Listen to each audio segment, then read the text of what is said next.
Մազերի առողջությունն ու դրանց աճի դինամիկան շատ բան կարող են պատմել մարդու օրգանիզմի ընդհանուր վիճակի մասին։ Բնականon նյութափոխանակությունը, օրգանիզմում տարատեսակ նյութերի ու ֆերմենտների առկայությունը պայմանավորում են նաև մազերի որակական աճը։ Միևնույն ժամանակ օրգանհամակարգերի հիվանդությունները կամ ֆունկցիոնալ խանգարումները կարող են դրսևորվել մազաթափության տեսքով։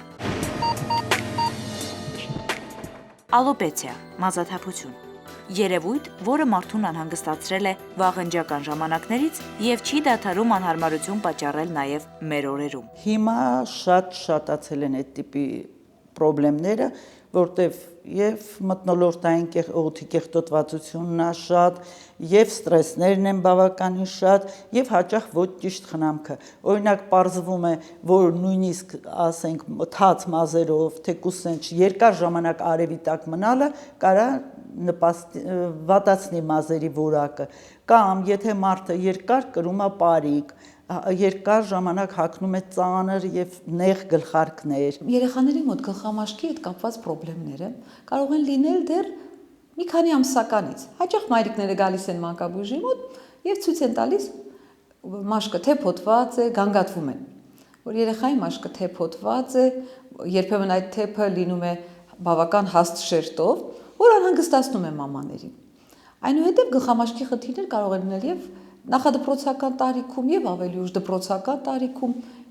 գլխամաշկի խնդիրները տարբեր պատճառներ ունեն։ Մանկաբույժի խնդիրն է տարբերակել, դիագնոզել, ինչ խնդրեմ կա այդտեղ եւ նշանակել համապատասխան բուժում կամ եթե խնդրեմը լուրջ է, ուղարկել մաշկաբանի մոտ։ Հաշվի առնելով, որ գլխամաշկը դա մազածածկույթով հարուստ տեղամաս է, բնականաբար զարգանում են նաև մազերի հետ կապված խնդիրներ, բայց չմոռանանք, որ ինքը համարվում է մաշկի ծածկույթ, մաշկի մի տեղամաս եւ բնականաբար ցանկացած մաշկաբանական խնդիր, որը կարա տեղակայված լինի մաշկի այլ ցանկացած տեղամասում, կարա տեղակայված լինի իհարկե գլխամաշկում։ Մազաթափությունը կարող է սկսվել աստիճանաբար կամ անմիջապես։ Աստիճանաբար սկսվող մազաթափության պարագայում մարդիկ երբեմն չեն պատկերացնում, որ ամեն օր թափվող մի քանի մազերն ի վերջո կհասցնեն ճաղատության։ Սովորաբար մազերը թափվում են տարվա անցումային եղանակներին։ Սա միանգամայն նորմալ երևույթ է։ Բժիշկները խորհուրդ են տալիս չանհանգստանալ, բայց միևնույն ժամանակ խնամքով վերաբերվել մեր արտաքինի այդքան կարևոր բաղադրիչին՝ վարսերին։ Եթե օրվա ընթացքում թափվում է 50-ից 100 մազ, սա նորմայի սահմաններում է։ Սակայն եթե թափվող մազերի թիվն ավելին է, մասնագետները խորհուրդ են տալիս օգտագործել դրանց աճը ակտիվացնող եւ մազաթափությունը կանխարգելող շամպուն։ Մարդը ծնվելիս ստանում է ֆոլիկուլների հիմնական քանակը, փաստորեն ստանում է ինչքան որ պետք է ունենա։ Յուրաքանչյուր ֆոլիկուլ կյանքի ընթացքում մոտավորապես անցնում է 20 ցիկլ աճի։ Մազափոխությունը դա բոլորին բնորոշ իհարկե օրգանիզմի նորմալ գործառույթ է, այսինքն մազը ունի աճման մի քանի գործընթաց եւ դրանից հետո իհարկե փոփոխվում է։ Շատ հաճախ մազափոխությունը եւ մազաթափությունը, այսինքն նորմալ պաթոլոգիայից առանձնացնել, բայց դժվարություն է ներկայացնում եւ պացիենտի համար, եւ անկեղծ ասած բժշկի համար համոզել պացիենտին, որ դուք չունեք մազաթափություն, այլ դա բնականon մազափոխության process-ն է, բավականին լուրջ խնդիր է։ Մազաթափության առաջին նշանների ի հայտ գալուն պես անհրաժեշտ է մազերը կարճացնել, քանի որ լվանալիս եւ սանրելիս երկար մազերն ավելի հաճախ են թափվում։ Մազերը պետք է լվանալ առանց կտրուկ շարժումների։ Ցանկալի է գլուխը սրբիչով խոնավացնել եւ քիչ օգտվել ֆենից։ Տաքոթը չորացնում է մաշկը։ Մազերը դառնում են բարակ ու կոտրվող։ Մազերի աճման համար սնունդը նշանակություն ունի, խնամքը, ոչ ճիշտ խնամքը, օրինակ տարբեր տեսակի կոսմետիկ միջոցների, ֆեների եւ այլն չարաշահումը, պարիկների կրումը եւ այլն կարող են բերել մազաթափության։ Այստեղ նշանակություն ունի նաեւ ժառանգական նախատրամադրվածությունը իհարկե, բայց մեր վրա ազդում է մթնոլորտի կեղտոտվածությունը, սնունդը ոչ ճիշտ, արհեստական մասնիկները կուտակվում են գլխամաշկում եւ բերում են ինտոքսիկացիայի գլխամաշկի, այսինքն տոքսիններ, թույները կուտակվում են գլխամաշկում, աստիճանաբար զարգանում է սնուցման խանգարում, որի հետևանքով եւ առաջանում է մազաթափություն։ Թեթև դեպքերում դա առաջանում է սխալ շամպունից, կարող է առաջանալ սնուցման խանգարումների դեպքում, ավիտամինոզների, հիպովիտամինոզների դեպքում, երբ հատկապես ձմռան շրջանում, գարնան շրջանում երեխաները չեն ստանում բավարար քանակությամբ միրգ, բանջարեղեն, առաջանում է վիտամինային դեֆիցիտ, որը կարող է բերել մազաթափության։ Բայց եթե մազաթափությունը կրում է կայուն բնույթ, եթե դա օջախային ձևով է դրսևորվում օջախային տարածքներով, լավ, եւ մայրը զգում է կամ երեխան ինքը տեսնում է, որ գնալով մազերը սկսում են նվազել եւ չի լրացվում այդ դեֆիցիտը, անպայման պետք է դիմել մաշկաբանի, որը կարիք ունի, այդ խնդիրները կարիք ունեն լուրջ բուժման։ Հաճախ կարող է դրա պատճառ դառնալ նաև շատ խիստ դիետաները, որովհետև պարզվում է մազը կազմված է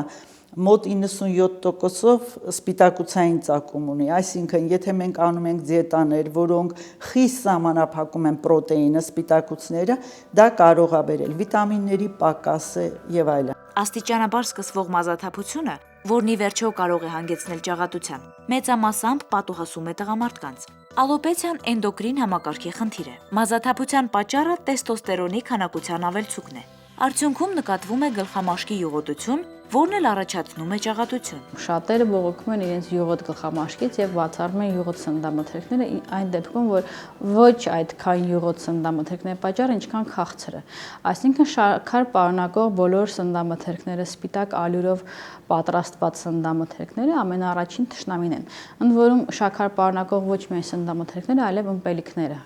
գազավորված գունավոր ըմպելիքները։ Քանի որ Հայաստանը յոդ դեֆիցիտային զոնա է, հետևաբար մեր ժողովուրդը հակված է վահանաձև կեղծի հիվանդություններին եւ վահանաձև կեղծի հիվանդությունների հետևանք որպես մի շարք խնդիրներից բացի նաև շատ արդի է հիմա, նաև մազաթափության խնդիրը, որը շատ հաճախակի կարող ենք մենք տեսնել եւ շատ հաճախ կարող է պրակտիկայում լինի դեպքեր, որ միակ կանգատը հիվանդի դա լինի մազաթափությունը, օջախային կամ ընդհանուր դիֆուզ մազաթափությունը եւ հիվանդը բազմաթիվ մասնագետների մոտ հետազոտվելուց, ինչ-որ բուժումներ ստանալուց հետո նոր վերջում որոշում են վահանաձև կեղծի հորմոնների քանակը եւ մենք ախտորոշում ենք վահանաձև կեղծի թեր ֆունկցիա։ Մազերի համար բնական քսուկ համարվում է ճարպը, ճարպագեղձեր կան մաշկի վրա, գլխամաշկի, որոնք ապահովում են մազերի ճարպոտությունը, դա անհրաժեշտ է, բայց կան տարբեր տեսակի կախված նրանից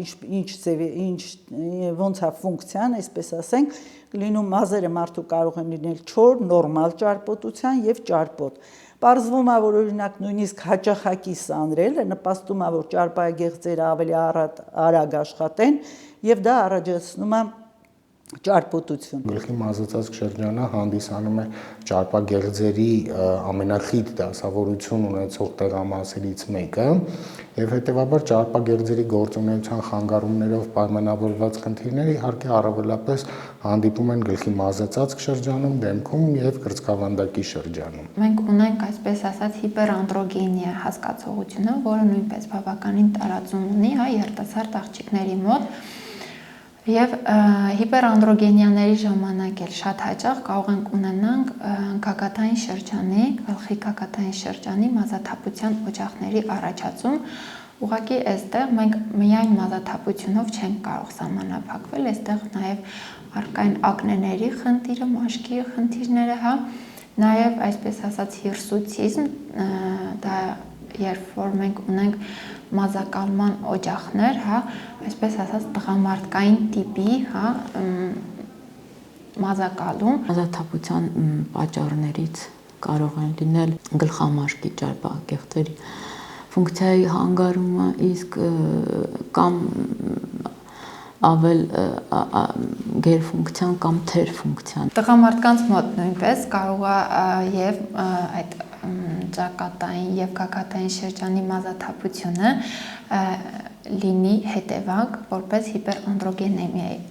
Նորմայում բոլորիս մոտ,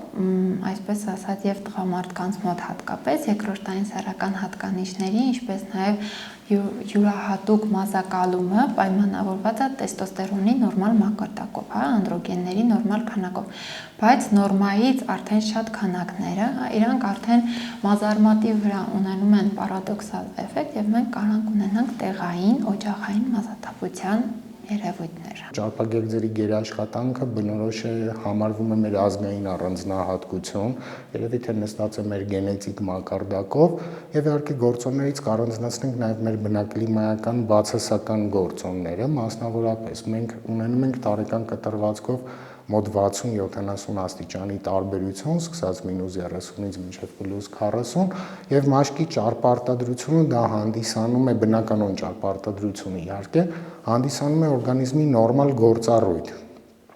որը որ հանդիսանում է պաշտպանիչ ֆունկցիա, այսինքն օծելով մաշկը ճարպային սեկրետով պաշտպանում է արտաքին վնասակար, այդ թվում նաեւ ջերմային գործոններից։ Այն դեպքում, երբ մազաթափությունը համակարգային պատճառներ ունի, ճաղատությունը կարող է սկսվել անգամ դեռահասության տարիքից անմիջապես հետո։ Սակայն մեծամասամբ այս երևույթը դիտարկվում է 25-ից բարձր տարիքի երիտասարդների շրջանում։ Չմոռանանք մի հանգամանք, որ օրգանիզմը դա առանձին օրգանների կույտ չէ, այլ սինխրոն աշխատող մեխանիզմ է եւ բնականաբար ցանկացած այլ օրգան համակարգի ոչ ճիշտ գործունեություն կարող է իր դերակատարություն ունենալ մաշկային դրսևորումների եւ իհարկե մաշկի ացենցալների մազերի եւ եղունգների փոփոխության գործում։ Տարեց եւ ծեր մարդկանց մազերի նոսրացումը կապված է մաշկի տարիքային փոփոխությունների հետ ու նույնքան բնական է, որքան մազերի սպիտակացումը եւ օրգանիզմի ընդհանուր ծերացումը։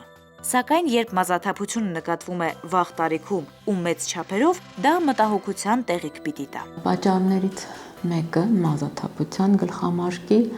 կարող է լինել պարզապես պարանոցային օստեոխոնդրոզը։ Այսինքն, երբ լարվում են պարանոցային մկանները, առաջանում է անոթների սպազմ, սնուցումը դեպի գլխամաշկը խիստ նվազում է, որի հետևանքով ֆոլիկուլը, մազի ֆոլիկուլը չի ստանում անհրաժեշտ քանակությամբ այդ սնուցում, թուլանում է, մազը թուլանում եւ առաջանում է մազաթափություն։ Օջախային մազաթափության դեպքում պատճառները բազմապիսի են, սկսած էնդոկրին համակարգի տարբեր խնդիրներից, վաղ մանկական, այսինքն մանկապարտեզ եւ դպրոցական տարիքի երեխաների մոտ շատ հաճախ պրովոկացիոն գործոն հանդիսանում է ճիճվակրությունը, վիտամինի պակասությունը, թեր սնուցված վիճակը։ Երբ մենք ունենում ենք օրինակ գաստրիտներ կամ կոլիտներ, որի հետևանքով ոչ բոլոր սննդանյութերն են, արյան մեջ, հայտնվում արյան մեջ եւ մենք ունենում ենք պակաս ինչ-որ միկրոէլեմենտների կամ վիտամինների։ Հաճախ մազաթափությունը, հատկապես երեխաների դեպքում, դիտվում է ծանր ընթացող վարակիչ հիվանդություններից, գրիպից, դիզինտերիայից հետո, օրգանիզմում A, C, B1, B6 վիտամինների անբավարարության, ստամոքսաղիքային համակարգի, լյարդի, վահանագեղձի, սեռական գեղձերի, նյարդային համակարգի քրոնիկական հիվանդությունների, սթրեսի դեպքում։ Ամենահաճախ արձանագրվող պատճառները դրանք լուրջ ստրեսային իրավիճակներն են։ Մենք չենք խոսում առօրյա ստրեսի մասին, որին ենթարկվում են գրեթե բոլորս, այլ լուրջ հոգեհուզական ոլորտի, կապ չունի դրական կամ բացասական, ինչ-որ հոգեկան լուրջ հոգեհուզական վիճակ։ Մազաթափությունն ու ճաղատությունը կարող են լինել որոշակի վարակիչ հիվանդություններին բնորոշ ախտանշան, որի դեպքում մազերը ոչ միայն նոսրանում են, այլև տեղ-տեղ թափվում։ Հաճախ ուժեղ մազաթափություն է նկատվում գերհոգնածության անքնության ժամանակ ուսանողների մոտ քննական շրջանում, կանանց մոտ որոշ սանրվածքների դեպքում, մազերի ուժեղ ձգման տեղերում։ Ճաղատության խնդիրը դիտվում է նաև կանանց մոտ։ Եթե տղամարդկանց դեպքում տարիքային սահմանափակումներ չկան, ապա կանանց պարագայում այդ խնդիրը առաջանում է հիմնականում հետմենոպաուզալ շրջանում, երբ կնոջ օրգանիզմում խախտվում է հորմոնալ հավասարակշռությունը, եւ ավելի շատ է արտադրվում տեստոստերոն հորմոնը։ Երբ որ մենք ունենք մասնավորապես կանանց մոտ անդրոգենիկ տիպի ճակատություն, դա արդեն իսկ խոսում է հորմոնալ լուրջ տեղաշարժերի մասին եւ իհարկե գանգատը լինելով մազը շատ հաճախ օրգանիզմում գնում են բավականին լուրջ process-ներ, որոնք եթե մազը մենք դիտարկենք այս դեպքում որպես ոչ այնքան առողջական, այլ ավելի շատ կոսմետիկ խնդիր, ապա հիմքում կան լուրջ առողջական խնդիրներ, սկսած վահանաձև գելձի ֆունկցիայի խանգարումներից մինչև վերարտադրողական ֆունկցիայի վրա ազդող սեռական հորմոնալ տեղաշարժեր։ Մասնագետները պնդում են, որ ալոպեցիան համակարգային հիվանդություն է, որն անհնար է բուժել կոսմետիկ միջոցներով։ Եթե չի արվում կոմպլեքս, արվում է միայն տեղային միջոցառումներ, դրանք հնարավոր է որ տան էֆեկտ, բայց այդ էֆեկտը կլինի ժամանակավոր ու ոչ մշտական։ Ալոպեցիան բուժելու համար այն պետք է հստակ ախտորոշել։ Այդ նպատակով անցկացվում են լաբորատոր եւ գործիքային հետազոտություններ։ Մազաթափության ժամանակ լաբորատոր հետազոտություններից են արյան ընդհանուր անալիզը, սպիտակուցային, ճարպային, ածխաջրատային ցուցանիշները։ Հետազոտվում է վահանագեղձի հորմոնները, տեստոստերոնը։ Երբ արդեն հստակ է հիվանդության ախտորոշումը, սահմանվում է բուժումը, որի ընթացքում նշանակվում են հորմոնալ հավասարակշռությունը վերականգնող դեղամիջոցներ։ Բուժական մոտեցումները իհարկե կախված խնդրից խիստ տարբերվում են։ Գլխի մազածածկ շրջանի բուժման համար իհարկե առավելապես տեղային միջոցներից կիրառվում են դեղաձևեր, որոնք օգտագործվում են շամպունների ձևով։ Ես ուզում եմ նշեմ, որ ամեն դեպքում դրանք համարվում են դեղեր եւ առանց բժշկի նշանակման ու առանց հսկողության կիրառումը գուցե եւ արդյունք չբերի, այլ մի բան էլ վնասի եւ փոխելով կլինիկական պատկերը հետագա դժվարություն ստեղծի բժշկի ճիշտ ախտորոշման եւ հետագա ճիշտ մոտեցման նպատակով։ Համապատասխան բուժում ճիշտ ժամանակին եւ ճիշտ տեղաչափերով դեղորայքի ստացման դեպքում հիվանդի մոտ այդ կանգատները լրիվ վերանում են եւ չենք կարող ասել 100%-ով, բայց ինչ որ չափով մազերի աճը խթանվում է ու այդ մազաթափության օջախները ավելի բարվոք վիճակ են ստանում։ Լինում է մազանոթների խցանում, մազարմատը ավելի վատ է սնվում եւ շատ ավելի վատ է կատարում նյութափոխանակությունը այդ բջիջներում։ Օզոնոթերապիան այս պարագայում, քանի որ ինքը ունի համ հակաբորբոքային էֆեկտ, համ տեղային իմունիտետի եւ ընդհանուր իմունիտետի բարձրացում եւ նպաստում է նրան, որ բջիջների ծակոտիները բացվում են եւ նույն վիտամինները կամ նույն դեղորայքը, որ օգտագործում է օֆիցիալ բժշկության ժամանակ, նա ավելի լավ է ներթափանցում բջիջների մեջ եւ էֆեկտը ավելի ուժեղանում է։ Ինչ վերաբերում է մազաթափության եւ մյուս խնդիրներին, կախված գլխի մազկի ժամանակ օզոնոթերապիայում մենք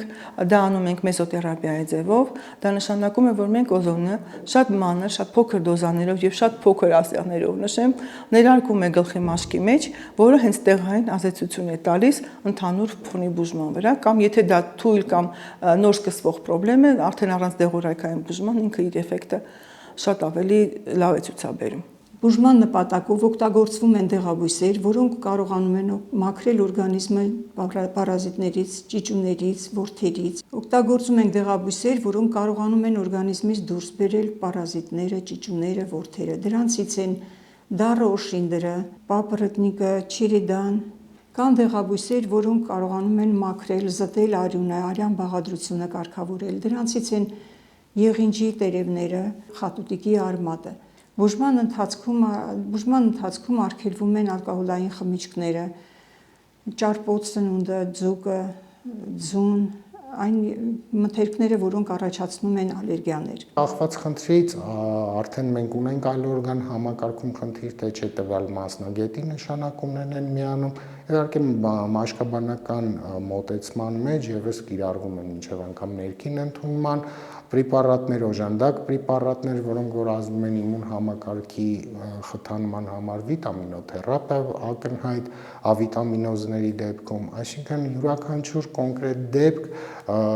բժշկության մեջ ցանկալի է դիտարկել որպես անհատական դեպք եւ ցուցաբերել ինդիվիդուալ անհատական մոտեցում։ Հարկավոր է բուժման ընթացքում նաեւ ուշադրություն դարձնել ամրապնդել նրվային համակարգը, հատկապես կանանց մոտ կարգավորել դաշտանային ցիկլը։ Առաջարկում են բուսական բիոստիմուլյատորներ, վիտամինային բալանսը կարգավորող միջոցներ։ Մենք ընդհանրապես ունենք մեկ բուժման տակտիկա, եթե խնդիրը վահանաձև գեղձի թերֆունկցիայի մեջ է։ Այսինքն մենք տալիս ենք գեղձի պատրաստի հորմոնը։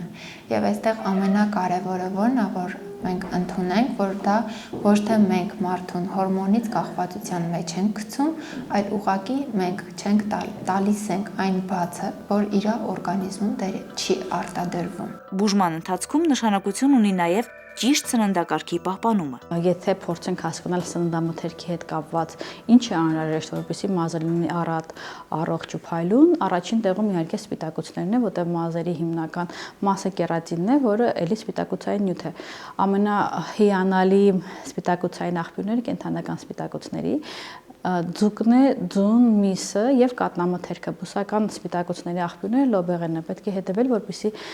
սրանք անյուղ մսամթերքները, ձկները, ձուն եւ կատնամթերքը լինեն ամեն օրվա սննդակարգի մեջ։ Եթե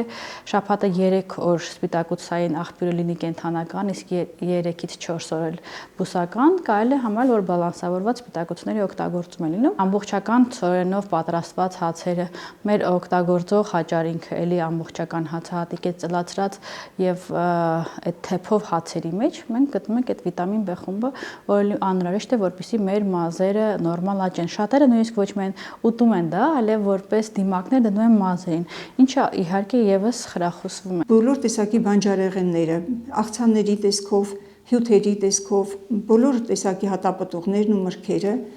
հյութերի տեսքով, ինչպես նաև աղցանների տեսքով։ Այս միջոցով կարողանում ենք կարգավորել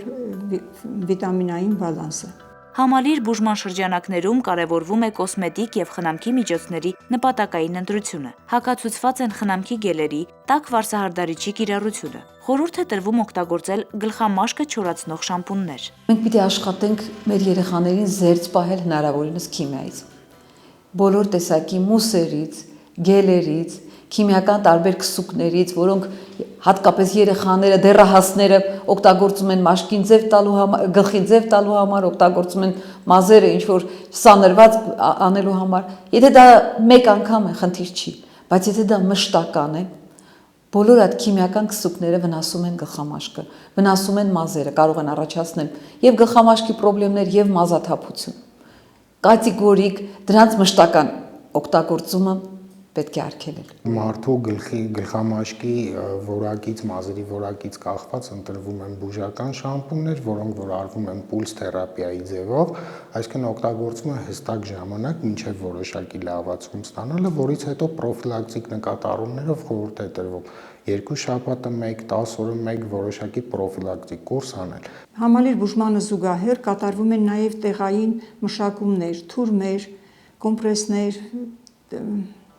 թռչոցներ, մերսումներ, գլխամաշկի։ Հաճախ բուժման լավագույն միջոց է դառնում մազերի փոխպատվաստումը։ Այն ենթադրում է միկրովիրահատական միջամտություն։ Մազի տրանսպլանտացիան ցուցված է միայն այն դեպքերում, երբ պացիենտի մոտ առկա է անդրոգեն տիպի մազաթափություն, այսինքն տղամարդկային տիպի մազաթափություն, կամ սպիական մազաթափություն, ասենք վնասվածքներից, վիրահատություններից հետո։ Մնացած բոլոր դեպքերում մազի տրանսպլանտացիան ցուցված չէ, որովհետև պատճառները կարող են լինել շատ տարբեր, երբեմն նույնիսկ չհայտնաբերվի պատճառը եւ մազտրանսպլանտացիան կարող է ավարտվել անհաջողությամբ։ Մազերը վերցվում են գենետիկորեն ամուր ու դիմացկուն հատվածից, ծոծրակից։ Կատարվում է մազերի վերաբաշխում,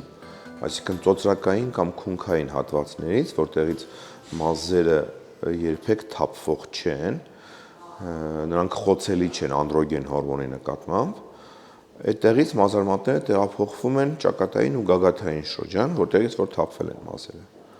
Եվ այս դեպքում երաշխավորված է այդ մազերի աճը։ Ինչպես նաև սպիական մազաթափության ժամանակ, երբ առկա են սպիեր, նույնպես այդտեղ տեղադրվում են մազարմատներ, որոնք նույնպես ժամանակի ընթացքում սկսում են մազ արտադրել, այսինքն աճել։ Դրանք հաջողությամբ ներաճում են։ Հետագայում հնարավոր է լինում դրանք կտրել եւ ներկել, ինչպես բնական մազերը։ Միևնույն ժամանակ կարևորվում է հորմոնալ հավասարակշռության պարբերաբար ստուգումն ու պահպանումը։ Մազերի ֆոլիկուլյար տրանսպլանտացիան հնարավորություն է տալիս ստանալ էսթետիկ եւ վերջնական վերականգնում մազածածկույթի։ Երբեք խնդիրը չի դրվում ստանալ բնական խտություն մազերի։ Խնդիրը դրվում է ստանալ մազածածկույթ։ Ընդ որում ստացված մազածածկույթը հատուկ խնամքի կարիք չունի։ տարիքի հետ համատեղ զուգահեռ, երբ մազերը սպիտակում են մարդու, ճերմակում են, նրանք նույնպես ենթարկվում են այդ նույն փոփոխություններին, այսինքն